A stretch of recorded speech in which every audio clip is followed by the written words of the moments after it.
suis le docteur Papsen. Je suis universitaire de formation spécialiste dans le domaine de la formation en agro-silvo-pastoral avec un grand séjour en Asie du Sud-Est. Je suis effectivement le directeur général de la Fondation Momodou Dia. Je fais partie effectivement de ceux qui ont exercé dans de nombreuses universités africaines et européennes, notamment à Sciences Po. Et ça me fait plaisir effectivement de vous voir aujourd'hui et d'échanger avec vous. Vous savez, c'est très difficile effectivement de parler de Momodou Dia. Momodou Dia fait partie effectivement de l'histoire du Sénégal.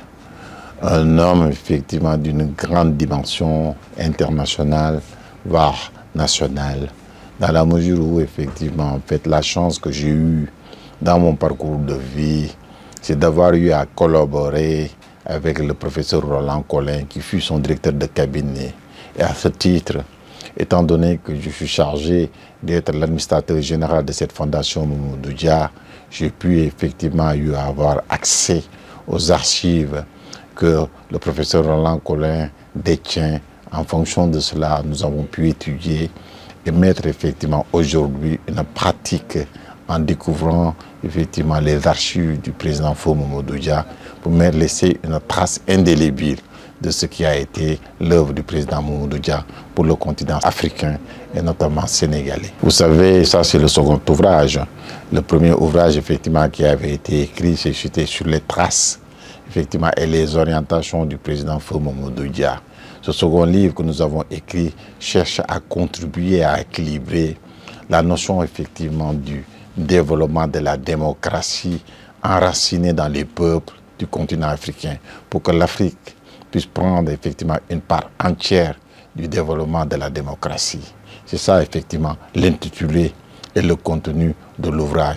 Mais en plus de ça, nous avons cherché aussi à mettre aussi en lumière que l'international dans le domaine de la coopération doit être effectivement une coopération humaniste et équilibrée pour que les fils du peuple du continent africain puissent en profiter. C'était le siège effectivement et la volonté du président Dia. Les grandes thématiques abordées, monsieur, c'est effectivement de permettre aux gens de connaître qui était le président Momodou Dia, qui a été un enseignant avant d'être directeur d'école, mais surtout aussi de parler dans son parcours de vie, ces différents collaborateurs qu'il a eu à travailler avec panache, de telle sorte que d'apporter une grande contribution nécessaire pour que les gens puissent se retrouver dans une grande autonomie totale sur le plan effectivement de l'autonomie financière, mais surtout aussi une grande autonomie alimentaire et de développement. Mais Momodou Dia a été effectivement un grand visionnaire pour le continent africain, notamment pour les autonomies des pays africains et notamment aussi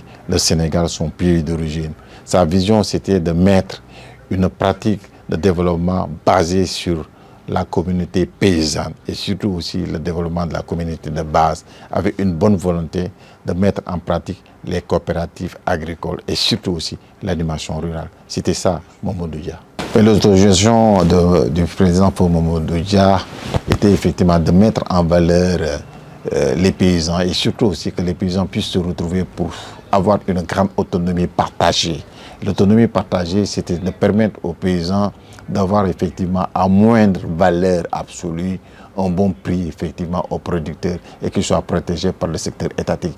D'où effectivement en fait une grande difficulté du président Feu Momodou Dia avec les grands commerçants et les propriétaires terriens qui cherchaient à utiliser les paysans comme esclaves, chose qu'il n'a jamais voulu. C'est à cause de ça qu'il y a eu cette legs, cette cohabitation entre expatriés, grands commerçants et surtout aussi grands chefs religieux pour pouvoir éliminer Feu Momodou Dia en 1962.